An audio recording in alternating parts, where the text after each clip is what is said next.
Hola Chicas and welcome back to my channel. Today is Friday, so you know what that means, Chisme Friday. Today we're going to be talking about eldest daughter syndrome. What is eldest daughter syndrome? That is when it is used to describe daughters or eldest daughters when they are faced to grow up fast within their family dynamic. Now, eldest daughter syndrome is not an actual psychological diagnosis. It is more used as a social term. However, parentification, which is a textbook definition, kind of similar to eldest daughter syndrome, but this is when a child is burdened or faced to take on the responsibilities of an adult, which kind of ties into eldest daughter syndrome, except eldest daughter syndrome specializes more in eldest daughters or daughters in general. Now, have you ever heard this before? Wow, you're so mature for your age. But how come no one's ever stopped to wonder why? Why is that child so mature for their age? Why aren't kids being kids? When researching this topic, I actually stumbled across an article from the Sage Journal. And within that article, it actually states kids that have experienced parentification can lead to high anxiety later in their lives. So I think that's some reasons why kids are felt like they have to grow up so fast and they are dealt with emotional and mental burdens, anxiety, depression, and even losing their childhood. For me, being the eldest daughter and dealing with eldest daughter syndrome, it looked like helping translate documents. That meant going to the DMV for my grandparents because they needed to get something straightened out at the DMV. It meant helping my dad look and apply to jobs and updating his resume. Growing up faster than I needed to definitely led me with more anxiety later on in life. Now, as an adult, looking back on all the hardships and the situations I had to deal with as a kid made me better prepare as an adult now. I had a friend called, her name was Valentina, and Valentina, she had basically everything I wanted, okay? She had the nice family, she had the nice home, she had parents that loved her, that cooked for her, helped her with homework, all the things that I didn't. She had the latest iPhone, the new clothes, the new shoes, and everything I had to work for. But seeing that being in that friendship did help me see a couple things. Like one time we were going out to the movies with her mom, and her mom kept telling her to hurry up or else we were going to miss the movie, and she literally did not care. And mind you, she is 2 years older than me. So for me to be 18 and her to be 20, for her not to have the sense of urgency when everyone else does, was just mind blowing to me. Like, how are you going to be acting like that at your grown age?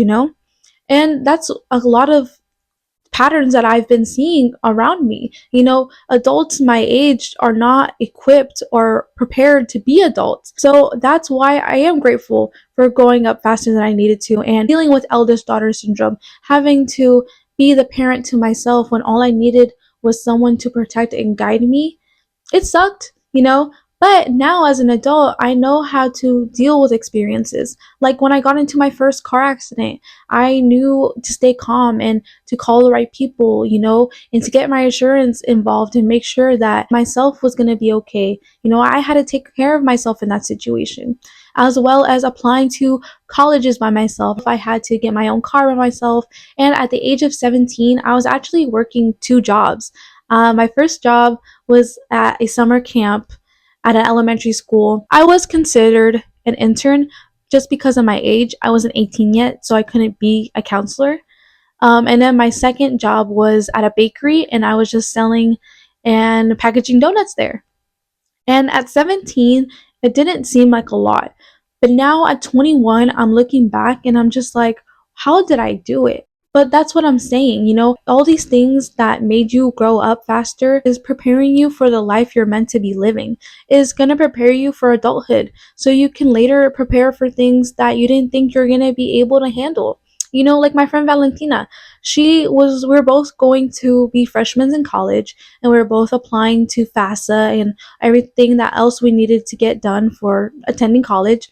And she was so stressed out. I mean, I was too, trust me. I was definitely stressed out. but she was more stressed out. She didn't know how to handle the stress or the burden or just kind of being an adult already. I feel like a lot of adults don't know how to be independent anymore, or people in general don't know how to be independent no more. People are not seeing that being independent and knowing how to stand on your own 2 feet, well, it is a tool in adulthood. And that independence is going to open doors for you. Not being afraid to do things that other people might be afraid to do is exactly why you're going to make it in, rather than the people that are afraid to try or are getting too overwhelmed with life situations. I would always ask God, why me? Why do I have to go through these things? Why do I have to go through these hardships? Why do I have to grow up faster than my friends? Why do I have to get 2 jobs at 17? But I'm grateful. I'm not living the life that I was living before. I don't have to work 2 jobs no more. And I'm living the peaceful life that I've always wanted to live. Not having my parents there has taught me to be more calm, collective, and independent, and has taught me to be a chingona. I am so grateful that I've gone through what I am, because if I wouldn't be a chingona that I am today, a strong, independent woman. And that's what you need to realize. Yes, you didn't have a childhood. Yes, you had to grow up too fast. You cannot change your childhood, though. You cannot change the pace that you were forced to grow up. All you can change now, the life you want to live. Do you want to live a peaceful life, or do you want to be stuck, stressed, and burdened your whole life in dealing with other people's stuff? No. That is why, being the eldest daughter, I will always be proud of growing up faster and being independent. Because what's the alternative? Being a loser? Not knowing what to do with your life? No. Thank you. Anyways, so that is why being the eldest daughter isn't a burden but a life skill. And that brings us to the end of our video. Alright, thank you so much, chicas, for watching. Please like and comment, subscribe down below. And if you liked any points that I brought out, please comment down below as well. Alright, see you guys on Monday. Bye, chicas!